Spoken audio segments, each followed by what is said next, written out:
नमस्कार, मैं हूं सुमी प्रकाश बेटा और आज हमारे साथ हैं बायोलॉजी के शिक्षक दीपक कुमार जी। इस बार का जो बायोलॉजी का एग्ज़ाम है बहुत टफ आने वाला है क्योंकि केस स्टडी के क्वेश्चन इस बार बायोलॉजी में पूछे जाने वाले हैं। कौन से चैप्टर से कितने मार्क्स के क्वेश्चन पूछे जाने वाले हैं, इनके पास पूरा ब्लूप्रिंट है। मुझे लगता है कि अगर आप इस इंटरव्यू को देखेंगे तो आपका भला हो सकता है। पहले तो स्वागत है सर आपका। नमस्कार। एग्ज़ाम होने वाला है बायोलॉजी का, तो किस तरह से पेपर अटेम्प्ट करें ताकि बच्चों को अच्छे मार्क्स मिल सकते हैं? हमारा प्लस टू का पेपर जो है वो 4 सेक्शंस में डिवाइडेड होता है। Section A, section B, section C, section D. Section A में 1 से लेकर 12 तक जो है वो एमसीक्यू आते हैं, मल्टीपल चॉइस क्वेश्चंस। और सेक्शन बी से 2 मार्क्स के क्वेश्चन आते हैं, 10 क्वेश्चन आते हैं। क्वेश्चन नंबर 13 से 22 तक 2 मार्क्स क्वेश्चंस। उसके बाद सेक्शन सी है हमारा, 23 से 28 तक क्वेश्चन आएंगे, 6 क्वेश्चन आएंगे 3 मार्क्स के। उसके बाद 29 and 23rd question, 30th question जो है ये क्वेश्चन रहेंगे 5 मार्क्स के, 5 मार्क्स के। तो ये टोटल डिस्ट्रीब्यूशन हो गया 60 मार्क्स का। अब आपका क्वेश्चन था कि किस तरह से अटेम्प्ट करें। मैं समझता हूँ कि बच्चों को जैसे कंफर्टेबल लगता है, क्योंकि एमसीक्यू का जो क्वेश्चन का जो आंसर है वो आप कैसे दें, आराम से उसको देखें। पहले तो क्वेश्चन आप 1 नहीं 2 बार आराम से पढ़ें, पूरा क्वेश्चन पेपर पढ़ें। फिर आप माइंड सेट बनाएं कि हमें क्वेश्चन सेक्शन कौन सा अटेम्प्ट करना है, कौन सा आपको बहुत अच्छे से आता है। सेक्शन बी है, सेक्शन सी है, सेक्शन डी है। इनमें से कोई भी आपको सेक्शन जो बड़े अच्छे से आता है उस सेक्शन को लीजिए, क्वेश्चन नंबर डालिए, अटेम्प्ट करना शुरू कर दीजिए।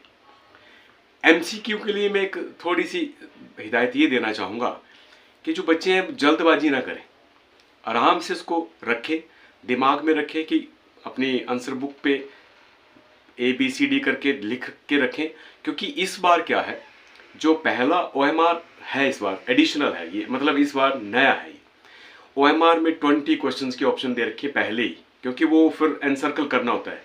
पहले गलती से कर दिया फिर वो आप रब नहीं कर पाओगे, वो गलत है तो गलत ही माना जाएगा। तो इस बार वो आप ध्यान रखें। सभी बच्चों के लिए मेरी तरफ से सुजेशन है। और वैसे कोई हिचकिचाहट या ऐसी डरने वाली बात नहीं है। बड़े सारे बच्चे जो हैं वो कम्पिटिटिव एग्जाम में अपीयर होते रहते हैं, तो पता होता है उनको, या आपने भरते हैं नाम वगैरह तो भी उनको क्लियर पता होता है। बट ये जरूर ध्यान रखें आप कि एक बार जब आपने एनसर्कल कर दिया तो फिर वो रब नहीं कर पाओगे या कुछ नहीं कर पाओगे, तो वो काउंट गलत हो जाएगा। तो उसका आप ध्यान रखें। फाइनली आप जब भी सेकेंड थर्ड सेक्शन के बाद जब भी इसको करना चाहते हैं आराम से करें, और एक बार जो कर दिए वो फाइनल हो जाएगा आपका। अच्छा, मैं बड़ी बात ये भी समझना चाह रहा हूँ कि इस बार का जो पैटर्न है, सुना है कि बदला है, चेंजेस क्या है। मुझे लगता है कि स्टूडेंट्स हैं, हालांकि स्टूडेंट्स देख भी लेते हैं, उनको मालूम भी होता है आजकल बोर्ड की साइट है, लेकिन कुछ स्टूडेंट ऐसे होते हैं उनको नहीं मालूम कि किस तरह का पैटर्न इस बार, चूँकि आपने तो बता दिया है, लेकिन चेंजेस है क्या सर? जी, मैं यही बताना चाहूँगा। हिमाचल बोर्ड की तरफ से साल दर साल जो है वो कुछ ना कुछ चेंजेस जरूर किए जाते हैं, और हमारा बोर्ड भी इस तरह से अग्रसर है। वो भी चाहता है कि हमारे बच्चे जो है कॉम्पिटिटिवली कहीं आगे निकल पाएँ। जो पूरे इंडिया का लेवल के जो एग्ज़ाम्स है हमारे, जेई मेंस है, जेई एडवांस है, चाहे साथ में नीट है, तो इन दोनों की तरह के एग्ज़ाम्स के लिए प्लस टू का जो पैटर्न है उसमें इम्प्रूवमेंट लाना ज़रूरी है, और वो बोर्ड कर रहे हैं। इस बार थोड़ी सी ये इम्प्रूवमेंट क्या की है उन्होंने, मैं आपको थोड़ा ब्रीफली बता देता हूँ।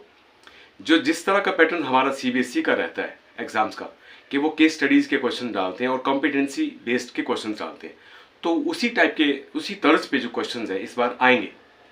हमारे केमिस्ट्री में भी है, फिजिक्स में भी इसी तरह के क्वेश्चन आए, और बायो में जो हमने मॉडल सेट किया है, जैसे बोर्ड ने सेट किया है, तो वो लगभग 4 या 5 क्वेश्चन जो वो केस स्टडी के आएंगे।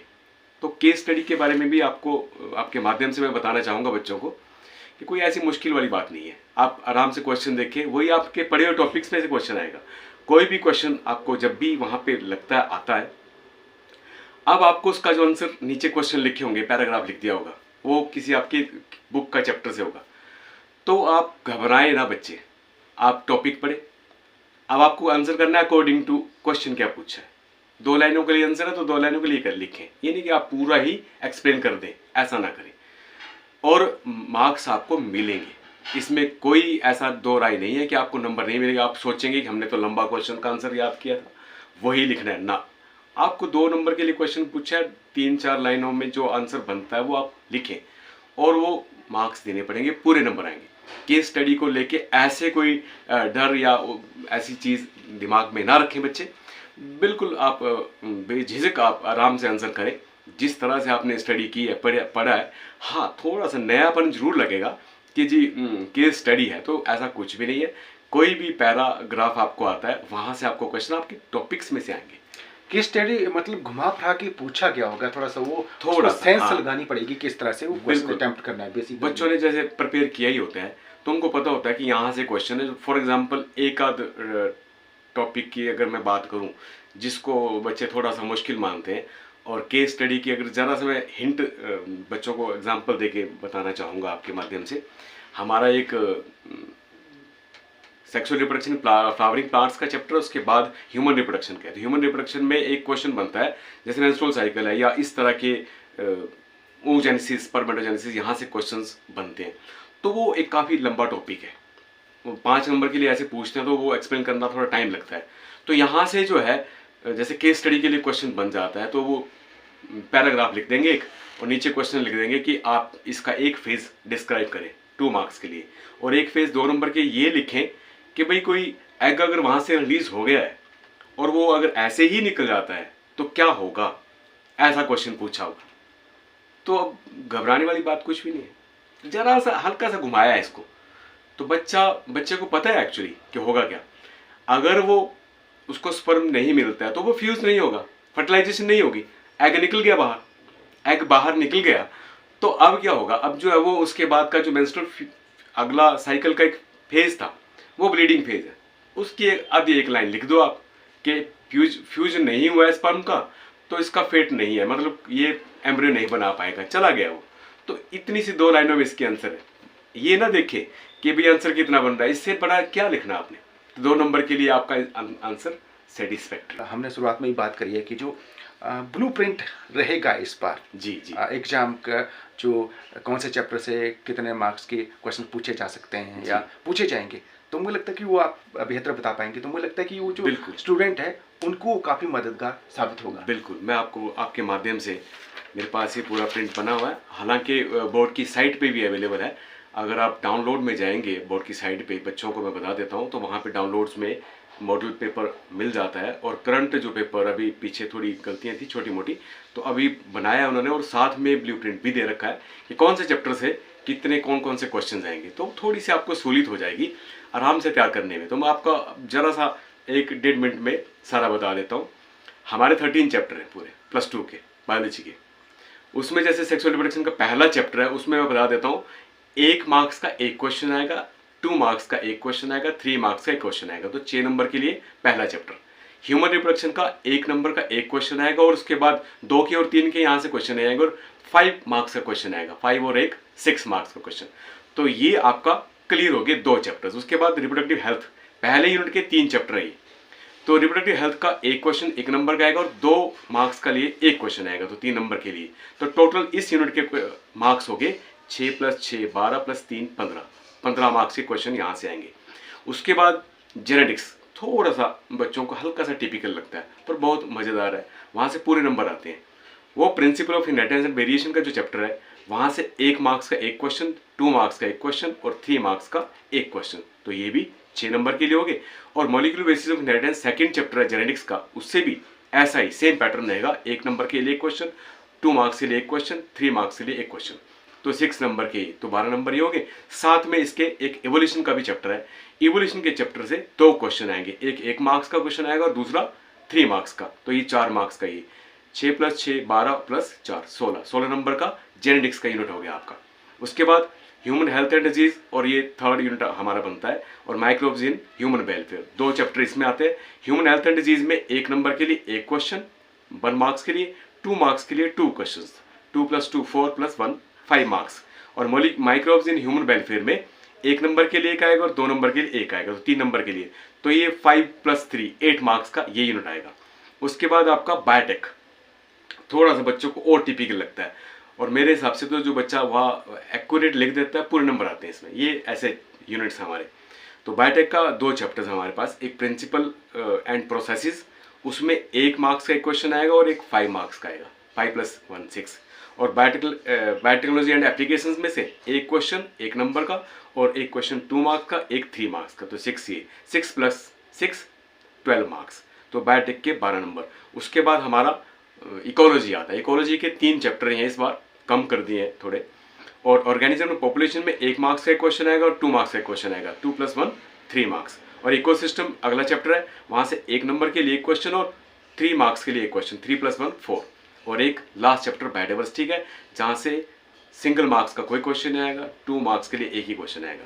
तो 4 + 3 + 2 7 + 4 3 7 और 2 9 9 मार्क्स, तो टोटल 60 मार्क्स। इस तरह से ये पूरा डिस्ट्रीब्यूशन रहेगा।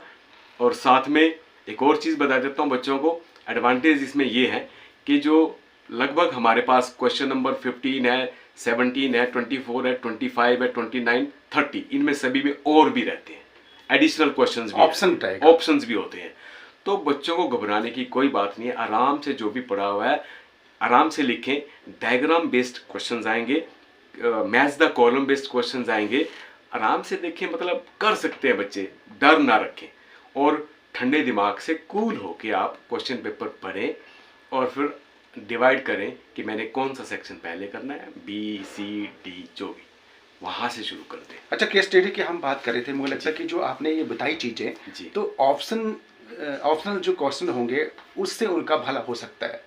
बिल्कुल, ऑप्शन देखिए, डायरेक्ट हम तो कोशिश करते हैं कि जब हम खुद डालते हैं पेपर बच्चों को तो ऑप्शंस कम रखते हैं, और बोर्ड की तरफ से ये रहता है कि और ऐसी ऑप्शंस रखी जाए कि बच्चों को कहीं थोड़ा कम आता है तो दूसरा वाला तो थोड़ा अच्छा आता होगा, तो वो एडवांटेज रहता है बच्चों को और बच्चे अच्छा कर लेते हैं। और मेरे हिसाब से बच्चे जो एवरेज से कम बच्चा है वो भी पास आराम से हो सकता है, और जो थोड़े अच्छे बच्चे हैं उनके लिए मेरी तरफ से ये सजेशन है कि वो थोड़ा सा ध्यान से पेपर करेंगे तो पूरे मार्क्स उनके आ सकते हैं। बड़े अच्छा, आपने बड़ी चीज़ बोली, थोड़ा सा ध्यान देंगे। अगर मैं हर बार जो भी टीचर है उनका जो भी ये क्वेश्चन जरूर पूछता हूँ, अगर इस तरह के पेपर के माहौल में अगर एज ए स्टूडेंट आप पेपर देते तो किस तरह से इसको अटेम्प्ट करते हैं? मुझे लगता है जो स्टूडेंट है उनको बड़ा मजा आने वाला है जब, क्योंकि नेचुरल जो टीचर बताते हैं उनका एक स्टाइल रहता है कि मैं ऐसे करता हूँ, तो मुझे लगता है वो स्टाइल अडॉप्ट करना चाहिए ताकि आप जो स्टूडेंट है वो बेहतर ढंग से पेपर दे सकते हैं, क्योंकि वो भी एक स्टाइल रहता है। बिल्कुल बिल्कुल। जैसे अगर मुझे करना होता है तो मैं सेक्शन बी से ही ऑप्शन लेता, ऑप्शन शुरू करता सेक्शन बी से। ए में सारा एमसीक्यू है, एमसीक्यू में भी हमारा जैसे नॉर्मली कंसेप्ट बेस्ड है, उसके बाद थोड़ा सा हाई जरा सा और डिफिकल्टी लेवल 3 क्वेश्चन और 2 क्वेश्चन हमारे AR के आते हैं, एसर्शन एंड रीजनिंग, जो कि इसी बेस्ड पे सारे एम्स के क्वेश्चन ऐसे ही होते थे। तो वो उसके लिए मैं टाइम लेता अलग से पूरे MCQ के लिए, और मैं बी से शुरू कर देता क्योंकि वहाँ से अटैम्प्ट करना है मुझे। एक बार मुझे फ्रेम दिमाग में बनानी है और मैं पॉइंट वाइज 1 2 3 करके सारे क्वेश्चन अटैम्प्ट करता चलता, जहाँ डायग्राम मुझे ड्रॉ करने है वहाँ डायग्राम ड्रॉ करता। और सभी बच्चों को मेरी एक सजेशन और रहेगी कि डायग्राम बेस्ड क्वेश्चन आपको जरूर आएंगे इसमें, कंपैरेटिव भी, और डायरेक्ट डायग्राम बना होगा, वहाँ पे ABCD जो भी लिखा होगा आपको उसको लिखना है, वहाँ पे कुछ पूछा होगा कि क्या है ये, तो आप लिख देंगे क्योंकि डायग्राम पे जिसकी कमांड है तो आराम से वो मार्क्स ले जाएगा। उसके बाद C करता या फिर मैं D करता, उसके बाद मुझे हमने टाइम मैंने रखा होता, फिर मैं MCQ को टच करता और फाइनल जब दे देता एक बार, अब तो एनसर्कल करना है हमें, तो इस तरह से मैं अटैम्प्ट करता। मुझे लगता है कि एक अच्छा तरीका है, अगर बच्चे अडोप्ट करते हैं तो वो गलती नहीं करेंगे, मार नहीं खाएंगे, अच्छे मार्क्स लेने का एक अलग तरीका है, स्ट्रेटेजी है एक। और पॉइंट वाइज एक्सप्लेन करें क्वेश्चंस को, और क्वेश्चन के नंबर जरूर डालें। कई बच्चे जल्दबाजी में क्या करते हैं, क्वेश्चन का नंबर नहीं डालते, तो वहाँ पे थोड़ी मुश्किल होती है। जब चेक करने वाला एग्जामिनर होता है थोड़ी टफ रहता है उनको, हालांकि वो मैच करके कर लेते हैं, बट ये मुश्किल रहती है, कई बार फुल मार्क्स नहीं आ पाते। अच्छा, कुछ स्टूडेंट एवरेज भी रहते हैं, वो साल भर पढ़ाई नहीं करते, एग्जाम के टाइम भी रहता है कि चलो कर लेंगे, तो उनको अच्छे मार्क्स लाने का कोई है ट्रिक ऐसा कि ताकि उनको भी अच्छे मार्क्स आ सके? देखिए, वैसे मेरी एक अपनी सोच है कि शॉर्टकट में तो कुछ भी नहीं होता, क्योंकि एक टाइम मांगता है, हर चीज़ टाइम मांगती है, पर फिर भी थोड़ा कम अगर पड़ा हुआ है और चाहते हैं कि अब पास ही होना है, तो बहुत स्ट्रेटजिकली मैंने आपको जो ब्लूप्रिंट दिखाया है, ये सबसे आसान तरीका है, उसको आप ध्यान से देख लें ब्लूप्रिंट को कि कहाँ कहाँ से कौन से क्वेश्चंस बनने हैं। तो हर चैप्टर से, जैसे एक एग्जांपल मैं आपको बताता हूँ। जैसे हमारे पास मॉलिक्यूलर बेसिस ऑफ इसका बायोटेक का चैप्टर है, सेकंड चैप्टर जो है, तो वहाँ से ना 3 मार्क्स के क्वेश्चन 4 बनते हैं, एक आएगा तो आप 4 ही तैयार कर लो। 100% एक क्वेश्चन आएगा, आपको 4 तैयार करो सिर्फ आप। उसी तरह से पहला चैप्टर है प्लांट का, sexual reproduction in flowering plants का। डायग्राम्स 2-4 डायग्राम्स है वहाँ पे, ओव्यूल का है और मैक्रोस्पोर मेगास्पोर, इनके डायग्राम है, एम्ब्रियोसाइक का डायग्राम। ये डायग्राम तैयार कर ले बच्चे, और 3-3 नंबर के क्वेश्चन यहाँ से 6-7 बनते हैं सारे, एक क्वेश्चन आएगा ही, और 2 मार्क्स के 7-8 बनते हैं छोटे छोटे, आप ध्यान से कर लें। तो आप इस तरह से तरीके से तैयारी करें, मजाल है कि आपको मार्क्स ना आए, पास होना तो बड़ा आसान हो जाएगा, मार्क्स भी अच्छे आएंगे आपके। अच्छा, स्ट्रैटेजी के लिए थोड़ा तैयार करें। अच्छा, डायग्राम का जिक्र कर रहे हैं बार बार, तो डायग्राम की महत्ता रहती है काफ़ी, बहुत बहुत इंपॉर्टेंस। आजकल डायरेक्ट जो है वो डायग्राम डाल देते हैं ऐसे, ये करके कि मार्क कर देंगे कि ABCD क्या है। तो जिस बच्चे ने डायग्राम बनाया एकदम से बोलेगा ये है। अगर डायग्राम नहीं बनाया तो वहाँ पे मुश्किल आएगी, उसी से क्वेश्चन पूछेंगे, और 1-2 क्वेश्चन जरूर होंगे। अभी मैं आज बोल रहा हूँ 18 को पेपर है, तो बच्चे ध्यान दें मेरी बात पे, क्योंकि टाइम है। और टोटल मिला के ना पूरी बुक के 15-20 डायग्राम बनेंगे सारे, तो आप अच्छे से उनको एक्सप्लेन, मतलब पहले ड्रॉ करें, लेबलिंग करें प्रॉपर। मैं आपको बोल रहा हूँ कि 5-6 नंबर यहाँ से जरूर बनेंगे आपके, सिर्फ ड्रॉ करने के ही तरीके से ही। तो तरीका है, स्ट्रेटजी है एक, मार्क्स किस तरह से लें। फेल तो हो ही नहीं सकते, क्योंकि आप 1-1 नंबर के लिए भी आराम से अगर तैयार करेंगे ना, तो भी आप कभी भी 6-7 से कम नहीं करेंगे। मतलब 12 में से 6-7 एवरेज बच्चा ठीक कर लेता है, और थोड़ा सा ठीक अच्छे से ध्यान से करेगा तो 7-8 कर लेता है ठीक। एंड में मैं भी पूछना चाहता हूँ कि सीटें आजकल मैक्सिमम कई स्टूडेंट हमारे, क्योंकि हम भी स्टूडेंट रहते तो हम ना सीटों पे ज़्यादा ध्यान देते थे, फिर बाद में लगा पता कि ये सीटों से नहीं, मतलब जो 2 टूक पूछा गया तो उसका आंसर होगा। तो आपके हिसाब से सीटों का जिक्र करने की जरूरत नहीं है, क्योंकि जो भी पूछा है, जैसे मैंने आपको शुरू में भी बोला था कि जब डिमांड ही 2-3 लाइनों के आंसर के लिए है, इतना ही आंसर बनता है, तो काहे को एक पेज भरना, वो तो इरिटेशन और वेस्टेज ऑफ टाइम है, आपका टाइम मैनेजमेंट आपका गलत हो गया। तो जितनी डिमांड है एटलीस्ट आप उतना कर आंसर जरूर करें। कहीं डिफरेंसेस के क्वेश्चन है, कुछ छोटी छोटी चीज़ें जो है आपको पॉइंट्स हैं वो बता देता हूँ। मिनिमम जो है 2 मार्क्स के लिए डिफरेंस जो हम 4 लिखते हैं। अगर आपके पास वैसे ही 3 ही है और उससे ज़्यादा है ही नहीं, तो कोई बात नहीं, घबराने की कोई बात नहीं, तो मिलेंगे। अगर नंबर ऑफ डिफरेंसेस ज़्यादा है आपके पास, तो एवरेज आप 4 करके आए। 3 मार्क्स के लिए क्वेश्चन आता है तो 6 जरूर करके आए। अगर वैसे ही नहीं है तो अलग बात है, बट 6 डिफरेंस मतलब हाफ मार्क्स के लिए 1 डिफरेंस। तो ये तरीका है how to get full marks लेने का। मैं एंड में ये भी पूछूंगा, क्योंकि जितने भी टीचर है उनसे हम अनुभव भी जानना चाह रहे हैं, क्योंकि हमने जिन भी टीचर का इंटरव्यू लिए है उनमें एक हम अपने तौर पर आंकते हैं कि कौन से टीचर का अच्छा रिजल्ट रहा है। तो हमारे साथ तो बढ़िया, लेकिन मुझे लगता है जो आप बेहतर बता पाएंगे, क्योंकि आपने कुछ बुक्स भी लिखी हैं, तो आप इंट्रो के हिसाब से, क्योंकि आपका जो अनुभव है 2 टूक वो भी पता चलना चाहिए, ताकि जो ये देख रहे हैं उनको ये नहीं लगेगा कि कोई नौसिखिया टीचर हैं। क्योंकि जो चंबा के लोग हैं वो तो जानते हैं कि कितने पुराने टीचर हैं, और इनके हाथों से निकले जो स्टूडेंट हैं, कोई डॉक्टर हैं, कोई इंजीनियर है, और बड़े बड़े ओहदों में काम कर रहे हैं, लेकिन बेहतर आप बता पाएंगे। हाँ देखिए, मतलब अगर तजुर्बे की एक्सपीरियंस की बात करनी हो तो वैसे शुरू मैंने 97 से ही किया था पढ़ाना, +1-2 को, और लगभग जो अब 30 साल का कैरियर मेरा पढ़ाने का हो गया है। और लेक्चरर सिस्टम में 27-28 साल वैसे ही मुझे हो गए इस सिस्टम में आए हुए। और ऐसा नहीं है कि अगर मुझे इतना टाइम हो गया तो मुझे बहुत ज़्यादा ज्ञान है, ऐसा मैं मानता हूँ। हाँ, एक्सपीरियंस हो सकता है, मुझे बड़ी सारी चीज़ें मैं ऐसी बता सकता हूँ जो कई बच्चों को नहीं पता होती हैं।